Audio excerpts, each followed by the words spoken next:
Hello everyone and welcome back to my channel.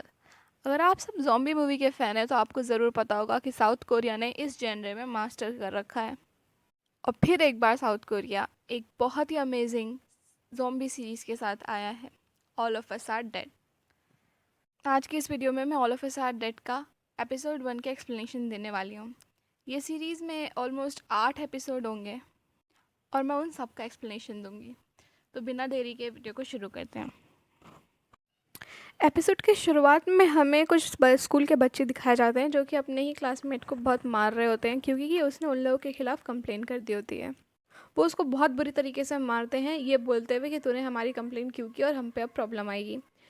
फिर हम देख सकते हैं कि उस बच्चे में जिसको वो लोग मार रहे थे कुछ अजीब तरीके की फुर्ती आ जाती है और वो उन लोगों पर हमला करना शुरू कर देता है। लेकिन हमला करने के चक्कर में वो छत से गिर जाता है और वो बच्चे बहुत डर जाते हैं और वहाँ से चले जाते हैं। फिर हमें हॉस्पिटल का सीन दिखाया जाता है जिसमें उस बच्चे से मिलने के लिए उसका पापा चुपके से आते हैं और उसके कमरे में घुस जाते हैं और वो वहाँ लेटा होता है और बहुत रो रहा होता है और अपने पापा से ये बोलता है कि मैं बस उन लोगों को हराना चाहता था और मैं उन लोगों को मारना चाहता था। उसके पापा समझ जाते हैं कि ये अब ठीक नहीं है। थोड़ी देर बाद उसके अंदर अजीब तरीके से पावर आने लगती है और वो अपने ही पापा पे हमला करने लगता है।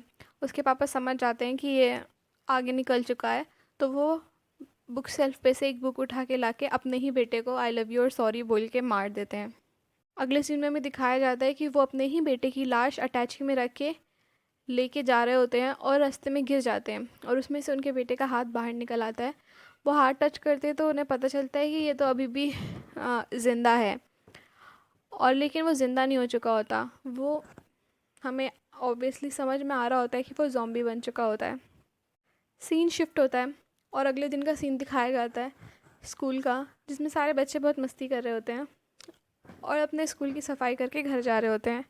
यहाँ में यहाँ में पूरे स्कूल का एक टूर भी कराया जाता है और साथ ही साथ एक सीन दिखाया जाता है जहाँ पे एक लड़की साइंस लैब में सोई होती है और वहाँ से उठती है और उठ के उसे एक आवाज़ आती है साइंस लैब की दूसरी तरफ से, तो वहाँ पे जाती है। वो आवाज़ एक डब्बे में से आ रही होती है। वो डब्बा उठाती है तो उस डब्बे में एक छोटा सा चूहा होता है। वो उस चूहे से खेलने लगती है और वो चूहा उसे काट लेता है और बहुत ही ज़्यादा एग्रेसिव हो जाता है।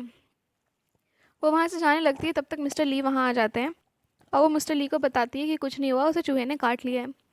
और ये बात जान के मिस्टर ली उसको वहीं पकड़ लेते हैं। सीन शिफ्ट होता है और हमें हमारे कहानी के दो मेन कैरेक्टर्स को दिखाया जाता है, चोसांग और किम को। वो दोनों घर जा रहे होते हैं, तभी वहाँ पे इंजू और उसकी दोस्त इसाक आ जाते हैं। वो सब मिलकर प्लान बनाते हैं कि स्कूल के बाद चोसांग के रेस्टोरेंट में जाएंगी क्योंकि उसकी मम्मी ने उन लोगों को चिकन खाने के लिए बुलाया होता है। सीन शिफ्ट होता है और वो लोग सब चिकन खाने के लिए उसकी मम्मी के रेस्टोरेंट पे जाते हैं और वहाँ ही बातों बातों में मिस्टर ली की, जो कि साइंस टीचर थे, उनकी बात करने लगते हैं और कहते हैं कि जब से उनका बेटा गुम हुआ है तब से वो बहुत अजीब हरकतें करते हैं और उनके अंदर से सड़े हुए मांस की बदबू भी आती है। रेस्टोरेंट में खाना खाने के बाद इंजू चोसांग से पूछती है अपने बाल खोल के कि क्या मैं ऐसी अच्छी लग रही हूँ या बाल बंधे हुए अच्छी लगती हूँ। चोसांग उसे बहुत ध्यान से देखने लगता है और उसके बाद उसे कहता है कि क्या तुम पागल हो, ये कह के वहाँ से चला जाता है।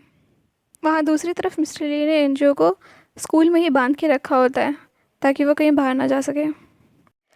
अगले दिन सब लोग स्कूल जाने के लिए तैयार होते हैं, एनजू भी और चेसांग भी, और हमें यहाँ ये पता चलता है एनजू और चेसांग एक दूसरे के पड़ोसी हैं। और यहाँ हमें एनजू और चेसांग की एक बहुत क्यूट सी बॉन्डिंग भी दिखाई जाती है और साथ ही साथ हमारे कहानी के कुछ इंपॉर्टेंट कैरेक्टर्स को भी दिखाया जाता है, जैसे नायॉन और किम जिनकी आपस में बहुत ज़्यादा दुश्मनी होती है, फिर जिमिन जिसके मम्मी पापा उसे छोड़ने आए होते हैं, और फिर बहुत सारे बच्चे भी जो कि बहुत जल्दी में स्कूल जाना चाहते हैं। फिर हमें सेवक को भी दिखाया जाता है जो कि कहानी का एक और बहुत इंपॉर्टेंट कैरेक्टर है। उन लड़कों को वापस देखता है जिन्होंने मिस्टर ली के बेटे को परेशान किया होता है। वो फिर से दो बच्चों को एक जगह पे लेके जा रहे होते हैं और उन दोनों को बहुत परेशान कर रहे होते हैं क्योंकि कि उन लोगों ने इन लोगों के खिलाफ़ कंप्लेन करी होती है। उसमें एक लड़की का नाम ओंजी होता है। ओंजी के वो लोग कपड़े फाड़ देते हैं और उसकी वीडियो रिकॉर्ड कर लेते हैं। तब तक वहाँ सेवक आ जाता है और उन दोनों को अपने साथ लेके जाता है और वो लोग सेवक को रोक भी नहीं पाते क्योंकि सेवक से सब डरते हैं कि वो बहुत ही अच्छा फाइटर होता है। वो लोग सेवक को तो नहीं डरा पाते लेकिन ओंजी को डरा देते हैं ये बोल के कि उसकी वीडियो वो लोग अपलोड कर देंगे। तो ओंजी को मजबूरन वापस उन लोगों के पास जाना पड़ता है और ऑनजी का दोस्त भी उसके साथ चला जाता है और सेबोक वहाँ से चला आता है। वहाँ दूसरी तरफ जब सेबोक स्कूल आ रहा था तो ऑनजी उसको रास्ते में रोक के बोलती है कि तुम मुझसे लंच में छत पे आके मिलना।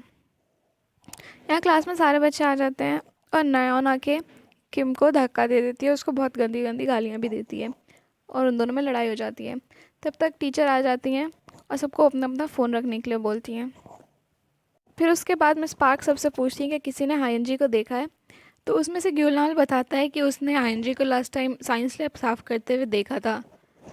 फिर मिसेस पार्क मिस्टर ली से आके पूछती है हायनजी के बारे में, पर वो बोल देते कि उन्होंने उसको नहीं देखा। फिर मिस्टर ली आके हायनजी को एक इंजेक्शन देते हैं ताकि उसका वायरस कंट्रोल में रहे और उससे बोलते हैं कि उम्मीद रखना बेकार है क्योंकि इस वायरस से जीतना नामुमकिन है। फिर मिस्टर ली अपनी क्लास लेने आते हैं और वहाँ उन सबको वायरस के बारे में बताते हैं कि कैसे वायरस दिमाग को पढ़ता है, इंसानी दिमाग को, और उसको अपने हिसाब से चलाता है और वायरस से जीतना कैसे इंसान के लिए नामुमकिन है। और क्लास में वो घटिया लड़के ऑनजी को फिर परेशान कर रहे होते हैं। ये सीन इतनी खूबसूरती से दिखाया गया है कि कहाँ एक तरफ मिस्टर ली वायरस के बारे में बताते हैं और एक तरफ गी नाम ऑनजी को परेशान कर रहा होता है कि कैसे बिना वायरस के भी इंसानियत पे काबू पाना बहुत मुश्किल है। और वहीं दूसरी तरफ हायुन जी जो कि बंधी हुई रहती है अपना हाथ खोल लेती है। यहाँ क्लास में एक और बहुत अजीब सी लड़की का कैरेक्टर दिखाया जाता है जिसका नाम हेसू होता है। वो अजीब सा बिहेवियर करती है और जब मिसेस पार्क उससे कोई सवाल पूछती है तो वो उठ के वॉशरूम चली जाती है। तो मिसेस पार्क वही सवाल कहानी के एक और मेन कैरेक्टर नामरा से नामरा बहुत इंटेलिजेंट होती है और वो क्लास प्रेसिडेंट भी होती है, तो वो बहुत आसानी से जवाब दे देती हैं। तो मिस पार्क फिर सवाल सेवक से पूछती हैं। सेवक इससे पहले कोई जवाब दे पाए तब तक क्लास में ही यूजिन आ जाती है जिसकी हालत बहुत ख़राब होती है और वो क्लास में आते ही बेहोश हो जाती है। और फिर वो बोलती है कि मिस्टर ली ने साइंस टीचर ने उसको कैद करके रखा था साइंस लैब में। सेबोक, इंजू और ईसाक हायुनजी को डॉक्टर के पास ले जाते हैं और मिस पार्क भी उन लोगों के साथ जाती है। हायुनजी बहुत अजीब सा बिहेवियर करती है और बहुत ही ज़्यादा एग्रेसिव हो जाती है। वहाँ दूसरी तरफ जो अजीब सी लड़की हेसू होती है वो नर्सिंग होम में आके डॉक्टर से बोलती है कि उसके पेट में बहुत दर्द हो रहा है। इससे पहले कि डॉक्टर उसका कुछ इलाज कर पाती है वहाँ मिस पार्क हायुनजी को लेके आ जाती हैं और फिर डॉक्टर हायुनजी में बिजी हो जाती है। वो जब हायुनजी का टेम्परेचर चेक करती है तो उसका टेम्परेचर बहुत कम होता है। तब हायुनजी उन सबको बताती है कि मिस्टर ली ने उसको एक बहुत अजीब से इंजेक्शन लगाया था और ये कह के हायुनजी बहुत गुस्से में आ जाती है और कहती है कि वो सबको मार डालेगी। डॉक्टर फिर मिस पार्क को एम्बुलेंस लाने के लिए बोलती है और मिस पार्क एम्बुलेंस को कॉल कर देती है और यहाँ हायुनजी बहुत एग्रेसिव हो जाती है और उछलने लगती है। तो सब लोग उसे पकड़ते हैं और उसी दौरान यूनची को चोट भी लग जाती है। वहाँ दूसरी तरफ नायॉन सबको बताती है कि मिस्टर ली के बेटे ने सुसाइड किया था और अब मिस्टर ली उसकी का बदला हर किसी से ले रहे हैं क्योंकि ये हायुन जी भी उन लड़कों में शामिल थी। तो वहाँ ईसाक आती है और सबको बताती है कि हायुन जी की हालत बिल्कुल भी ठीक नहीं है। वो उन्हें ये भी बताते हैं कि यॉन्जी को चोट लग चुकी है, जो सुन के चेसांग यॉन्जी के पीछे भाग जाता है। वहाँ दूसरी तरफ एम्बुलेंस यॉन्जी को लेके जा रही होती है और यॉन्जी की पट्टी करती है और यॉन्जी की पट्टी उसी के पापा करते हैं। और हमें यहाँ भी पता चलता है कि उसके पापा फायर फाइटर थे और इमरजेंसी सर्विस में थे।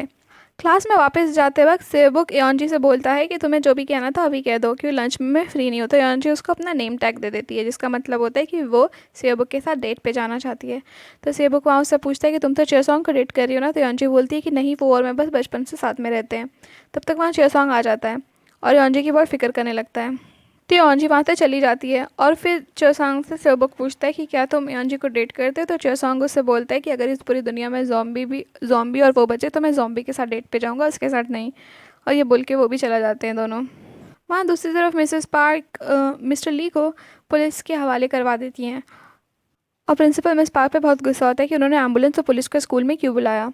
और यहाँ डिटेक्टिव जो कि एक और मेन कैरेक्टर है वो मिस्टर ली को लेके चला जाता है और मिस्टर ली सबसे रिक्वेस्ट करते ही रह जाते हैं कि उसको हॉस्पिटल नहीं भेजना चाहिए। यहाँ सारे बच्चे कैफेटेरिया में खाना खाने के लिए जाते हैं और नर्स अपने रूम में जाती है। जब वो अपने रूम में बेड हिला रही होती है तो उसके हाथ में बहुत दर्द होने लगता है और जब वो स्लीव्स उठा के देखती है तो उसके हाथ में यॉन्जी ने काट लिया होता है और उसका भी टेम्परेचर बहुत गिरने लगता है, उसकी नाक से खून आने लगता है और डॉक्टर की हालत भी बहुत ख़राब हो जाती है और वो इन्फेक्टेड हो जाती है।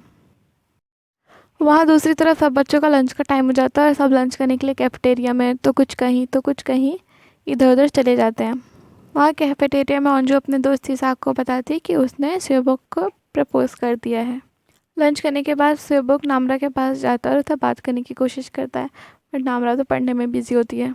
बट वो फिर भी उससे बात करने की ट्राई करता है और उससे कहता है कि स्कूल के बाद यॉन्ची को देखने के लिए हॉस्पिटल चलेंगे, बट नामरा उसे मना कर देती है। पर वो नामरा से बात करके बहुत खुश होता है कि वो नामरा कभी भी बोलती नहीं है। और हमें यहाँ ये साफ समझ में आता है कि सेबुक को नामरा बहुत पसंद है, लेकिन वो ये सब नामरा को नहीं बताता। वहाँ दूसरे सीन में हमें ये दिखाया जाता है कि वही दो बदमाश बच्चे नर्स के ऑफिस के बाहर खड़े होकर उसकी वीडियो बनाते हैं, क्योंकि कि वो बहुत अजीब हरकतें कर रही होती है। लेकिन वो नर्स इन्फेक्टेड हो गई थी और वो ज़ॉम्बी थी, तो वो उन दोनों पे हमला कर देती है और ब्लू जैकेट वाले का मुंह काट लेती है। और यहाँ से आउटब्रेक की शुरुआत होती है। और ऐसे ही वायरस को पूरी तरीके से फैलने में बिल्कुल भी टाइम नहीं लगता। वहाँ दूसरी तरफ ओंजी छत पे खड़ी होती है सुसाइड करने के लिए, लेकिन उसका दोस्त उसे आके रोक लेता है और वो उससे बोलता है कि वो उसे पसंद करता है और वो सुसाइड ना करे। बट ओंजी की वीडियो अपलोड होने का डर रहता है, इसलिए वो सुसाइड करना चाहती है और उसको ये स्कूल नरक लगता है। पर इससे पहले कि ओंजी कूदती, वो देखती है कि खिड़की से लोग गिर रहे हैं और एक दूसरे को खा रहे हैं। फिर हमें हेज़ो को दिखाया जाता है जो चुपचाप से बिल्कुल सही वक्त पे स्कूल से निकल जाती है। दूसरी तरफ नामरा अपने दुनिया में मस्त होकर चल रही होती है और उसे भगदड़ से कोई भी फ़र्क नहीं पड़ता। शायद उसे लग रहा होगा कि इसे मजाक में ऐसे ही दौड़ रहे हैं, लेकिन तब तक बेकसुक आके उसे खींच के अपने साथ लेके जाता है। और वहाँ दूसरी तरफ कैफेटेरिया में चाओसोंग और इंजू आपस में बात कर रहे थे और इंजू चाओसोंग को बता देती है कि उसको सेबुक पसंद है। और चाओसोंग और सेबुक बहुत अच्छे दोस्त होते हैं, तो वो चाहती है कि चाओसोंग उसको बताए कि इंजू के बारे में सेबुक क्या सोचता है। पर चाओसोंग उससे बोल देता है कि इतने भी अच्छे दोस्त नहीं है।